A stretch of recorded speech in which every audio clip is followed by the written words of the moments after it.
So I was really just trying to go make an off-camera deal. Bought my 360 camera to record some content for the week. And I always bring my camera just in case. And it turns out that today might be an unexpected vlog. So y'all know that I am on E85 and I had about a quarter tank leaving home. The barbershop is about 30 minutes away. Yeah, I know, crazy. But we are at about empty right now. And I have no idea how I'm gonna get back home. I don't have an extra spare tank, so yeah. Oh, the worst. I am on a hill, and this car, like, for those that don't know, the Cobra, this is a 20-year-old car. This car does not play no game. When it tells you it's on E, you have 5 seconds to get fuel. I'm pretty nervous, I'm not gonna lie. This is not fake. I really messed up. No, it's on. I am screwed. You know, even though they were stuck, the Hades Cobra looks really, really good out in this unfortunate situation. I have to bug my barber, stop him from what he's doing. We're gonna go in his truck and go get a can first, and then see if we can find a gas station that carries E85. This is whack. Oh, accident. I don't think a lot of people are having a good Tuesday. Including myself. Alright, here we are. $26 for a 2.5 gallon. Well, when you drop the ball, you ain't got no choice. Let's go ahead and go with this 5.3 gallon. It's crazy. $37 for a freaking mistake. Alright, we got our can. Let's go see if we can find some E85. Alright. Diesel. Damn. Alright, baby, there's hope. We found a gas station that has E85. About 12 minutes away. There's hope. And I did call to confirm. So hopefully that dude is not a dumbass. And he's correct. So, yeah, baby. Turns out the guy was a dumbass. I guess he got confused. It's funny how people say things with such confidence, right? When they really don't know what they're talking about. So it was no ethanol. And yeah, we're looking for E85, not 90. We downloaded this app. It's called E85 Locator. It seems to be accurate because I looked up this location that I know for in fact does have E85, and it did pop up in that app. So we're gonna try this one that's 6 miles down the road, and hopefully it's accurate because it's not popping up in my map. But we are indeed on the way. Woo! Yes sir, we got E85. That app is pretty accurate. It's called E85 Locator. It has a green like little gas pump. Pretty accurate app. I highly recommend. We got E85, ladies and gentlemen.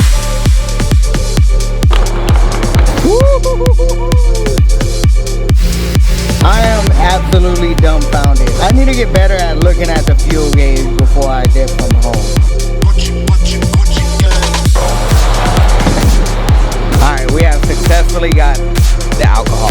Check out this. You mind if I record your truck for my vlog? Yeah, go ahead, man. Check out this clean Ford F100 with the nice white wall wheels, nice paint job. Heaven and hell, so it's heaven on one side and hell on the other. Yeah, that's pretty dope, man.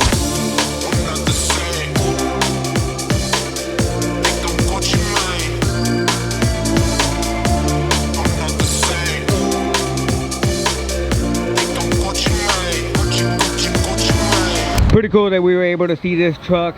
See, it's always good in the bad. Always good in the bad.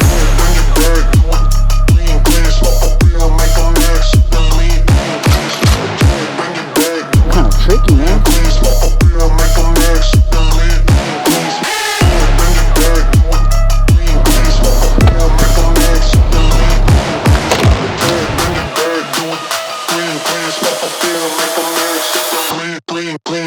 How am I looking? You know what I'm saying? Got the salt and pepper going on, but that camera actually died. I'm not used to shooting in 4K, so I'm not used to the battery life dying out so quickly. But we got the haircut, we got fuel. Let's head back home, change out the battery, continue our day.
Alright, so we are back, and yeah, on the way here I experienced like the car, just for whatever reason, the gas pedal just dumped to the ground. It dumped to the floor and I had no plate. I couldn't accelerate. I went down there, I checked, everything looks good, and the problem lies right here.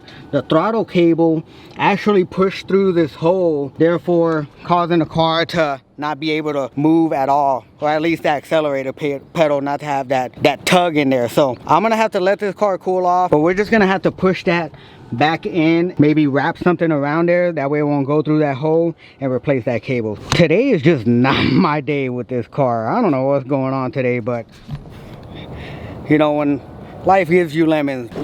Oh man, this car, it looks small, but it actually weighs 3,500 pounds, and it is not easy to push. Whew. Getting my workout in, leg day for the day. Yeah, good job. Right there. Alright, so that'll be good enough. Right now we're actually gonna go drop off some parts to my cousin's truck. Surprise on the way. Alright, so we're here. Let's go drop this part off. Connectors? Yes, sir. Small. Quick story on this truck actually, before we get into all the details. My cousin recently acquired this truck, and when he bought it, I mean, this truck is phenomenal. 750 horsepower, and it's sitting right over there. Sorry for the foggy.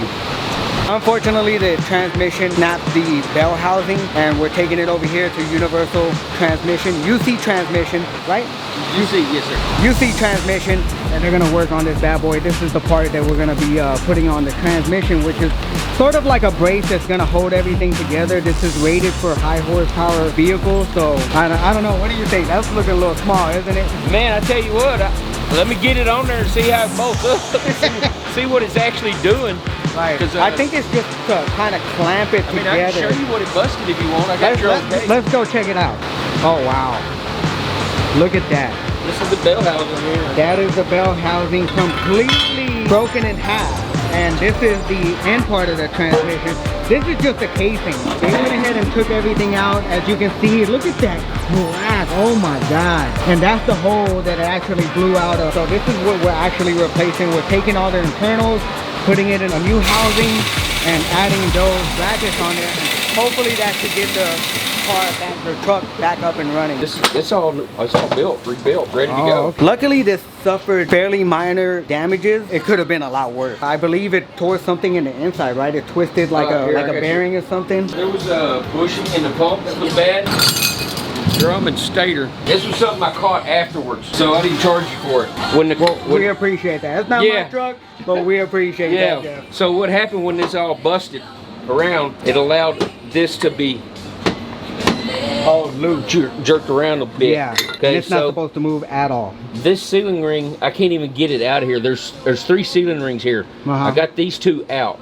This one here, I could not get out because it's just chewed up around it. You're probably not going to be able to see it, but it's chewed up down inside the housing where these ceiling rings ride. Yeah, you can see some wear in there. Yeah. I mean, to the naked eye. I don't know about the camera, but yeah, you can definitely see. Yeah. So yeah, that's just some other damage that it did do that we didn't catch on the initial teardown. Yeah. So we got everything ready to go. We're just, like I said, Jeff was just waiting on those parts. They're gonna get it back in there, and hopefully those MMR parts will be strong enough to keep everything nice and solid and from twisting and moving around, and then again preventing this from happening again. That's all we can hope for. It don't make any sense putting all this back together without it. It doesn't. If it's supposed to support it.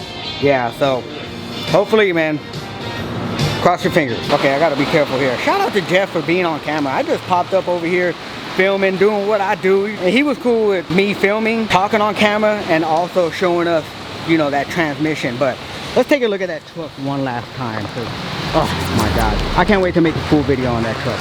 Alright, so it's actually the next day. I was able to get the car in last night. I didn't want to go through all the recording process. It wasn't the setting and time to be, you know, recording. It was wet. I was just trying to get the car inside, but I will go over what I ended up doing to get it inside. So yeah, I don't know how it happened, but the plastic over here actually went through that bracket, causing no tension for the accelerator cable. So what I did was I went ahead and pushed it back. I put a zip tie through it and taped the crap out of it with electric tape, therefore giving me enough tension to get this car inside. But yeah, guys, that was crazy. Look at how dirty the rain has left my car. Look at that. That is filthy. Now, I want to say I usually don't put my car in those type of conditions at all. I always try to avoid driving in the rain, even in my family car, and more so in a car that has drag radios. That is not safe at all. It was very stressful. I was just trying to get home safe. I even had to pull over multiple times just because the rain was so heavy. So just so you guys know, I completely hate driving in the rain. Number one, people don't know how to drive in the rain.